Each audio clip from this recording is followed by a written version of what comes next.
right, so I realize I've never done a video on watercolor brushes on my mixed media channel. So by the way, I'm Campbell. If you're new to this channel, I do all sorts of mixed media art and love sharing my discoveries with you. This company recently reached out to me and said, hey, by the way, the company's name is ZenART Supplies. They said, hey, can you review our watercolor brushes? And I thought, well, that's a great opportunity because I've never even done that before.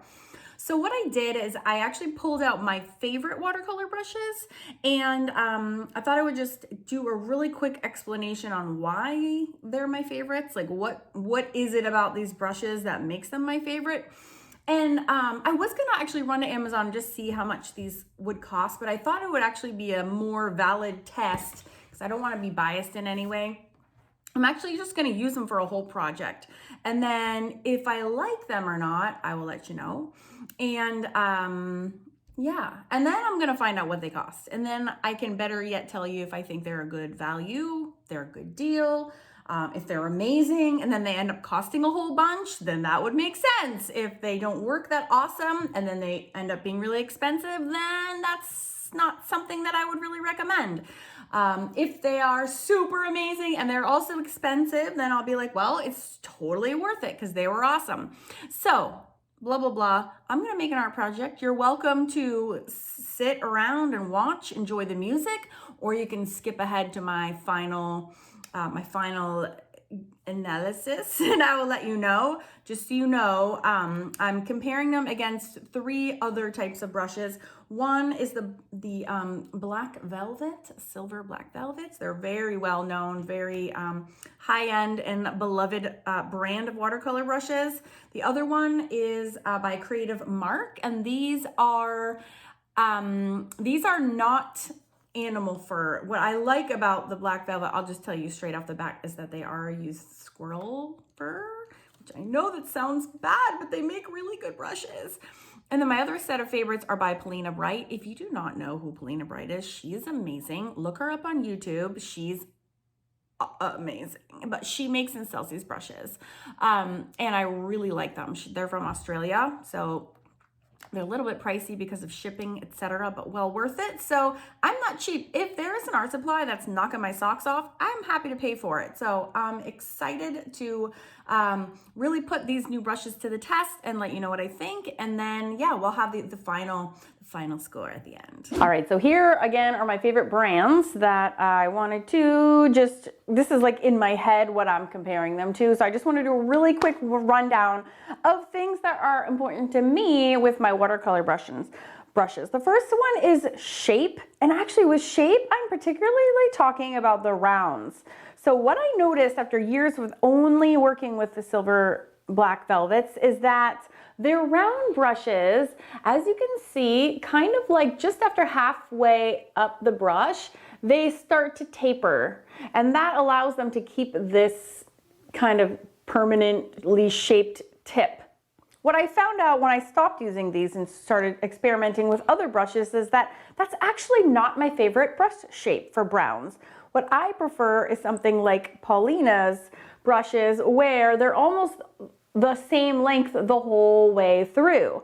Also, what I've noticed is that some brushes maintain their shape, like Polina's, thank you girlfriend, and some others don't.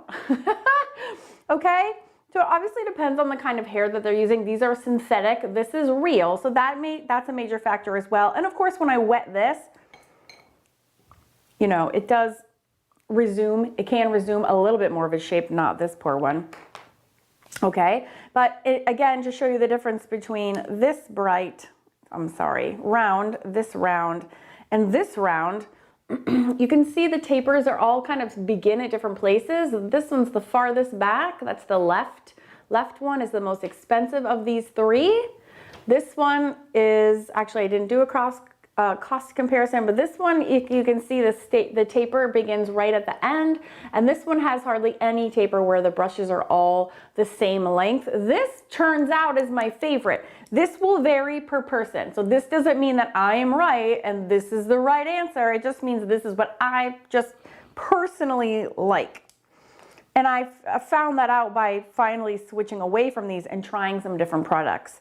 So when I tell my own art students what to use, I now recommend these Mimic ones by Creative Mark because they work great. They are synthetic, so it saves some animals, but also I just think that they hold water very similarly to the actual authentic squirrel hairs. So shape is number one factor. The second one I just touched upon, which is the capability of the brush to hold water. You want that to carry a ton of water with it. And that's why I like Polina's, because they are long and lean, and because they don't have the taper, they have like the most brush, and they stay really, really, really wet, and they just are able to carry that water from my palette to my paper amazingly well. So that's number two. Number three is the spring. The spring is really important. So some synthetic brushes have yucky spring. So what's nice about having real authentic squirrel hair watercolor brushes is that they really bend and flow with the water, and so your brush strokes kind of take on a certain personality. It's very like easy to use and relaxing. They hold a lot of water because they have all of these characteristics. So sometimes when the synthetic brush material is used, they're like more plasticky, and they're too stiff. You want something that's really natural that isn't going to be super stiff, because you really want that water in the brush to transport all that yummy pigment onto your paper. Okay, and then the last one I would just say, like, if they feel natural or not. Some of them, again, really like cheapy, yucky watercolor brushes they're almost like, they feel like almost like acrylic brushes, where they're like really stiff, and that is not what you want in a watercolor brush. So those four things: shape, water holding capability, the spring, and then if they feel natural or not. So without further ado, these are my favorites. I'll put links in the description boxes just to like a multi-pack like this one. All right, so before I do my projects, and I do actually, all right, so out the gate, things that I'm noticing. First of all, the assortment they give me, I have to say I love, because I love using flats. I'm one of the only few artists that I know of that I use flats as much as I use my rounds, which I think is kind of peculiar. I always see watercolor artists only using rounds, and I'm like, what you not using your flats for? Like they just like, I don't know, maybe because I'm a mixed media artist, so I'm always using kind of all the things. I can't get them open. Okay, I need to grab scissors. All right, so didn't think you needed to watch me unpack this thing. That's super boring. All right, so first impressions, they feel kind of a very synthetic, but I haven't even wet them yet, so I'm kind of gonna just wait to see what happens when I wet them. Okay, so shape, water holding capabilities, spring, and feel natural. I think they have that nice, long, kind of untapered, when I say tapered, I mean, like, again, referring to how far back the bristles start tapering. And I like it when they're more longer. And these kind of follow along the same lines as Polina's, so I'm liking that. They do feel very synthetic, I'm not gonna lie. We'll see what the spring is when they get wet. The only way to know is to actually use them. So I'm gonna go, oh my Lord, okay, there's a lot of sizing in here, whatever that chemical is. All right, so the only way to know is to use them, so I'm gonna go ahead and use them, and then I'll report back and let you know.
So as you can see from the demo, I was a little brutal. Like I went all in. I was not babying those brushes in any way.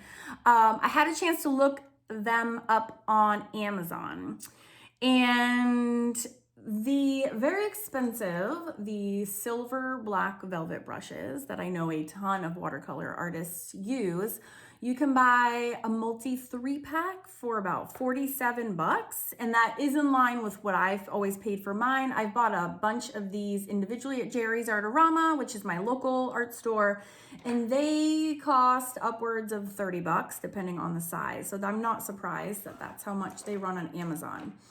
So the alternative set that I recommend to my own students are these Mimic Creative Mark brushes. You can buy a 5 set on Amazon for 18 bucks. I know. And I think they were great. What I didn't love about the ZenART brushes is that they didn't have a lot of absorbency. So I couldn't get enough water and therefore pigment onto my brush. So if you saw me, I kept having to like aggressively go back and forth between my palette or between the pan and the palette, like over and over and over again, just to get a puddle worked up. They were not very absorbent. So again, my criteria were shape. I think they had great shape. I liked that the round brushes weren't super tapered, but their absorbency or their capacity for holding water and therefore pigment, I think really left something to be desired. The other things were spring and feel. I thought the spring was fine. They couldn't like pick up the pigment as they properly should have or could have. And the price for a 6-pack, at least on Amazon, was 28 bucks. So you do get one more brush, but that one more brush does cost you $10 more. So they're a little bit more expensive than the Creative Mark brand that I do, which is my cheapy alternative. You do get one more brush. I do like the variety that you get. If you noticed, I was using all of them. And I like that they give you a really long little dagger there, or a fine liner, and they all have fancy names. I don't remember what they are. Oh, actually, this is it right on the brush, or rigger, excuse me. So I was using that for all the details. I tried to use them all so I could get a good feel. So they're fine. I mean, real watercolor brushes are really expensive. So it's important to understand what the good values are on the market and what good alternatives there are. So if you can't get the Creative Marks, you could totally pick up a set of these and you would be fine. But I think the Creative Marks are just a little bit cheaper, and I think they work just a tiny bit better. I'm so sorry. I'm not gonna lie to you. That's my honest review. I hate when things aren't like super perfect and I can't give like a 5-star review. I give a 4-star review. They're fine. But I think there might be cheaper and a little bit better alternatives out there. I feel terrible for saying that, but it's true. All right, well, thank you so much. Thank you, ZenART, for the brushes. It was very generous of you. I wish you the best of luck with all of your endeavors, and I'll meet you guys next week back here for a new tutorial. Thanks for watching.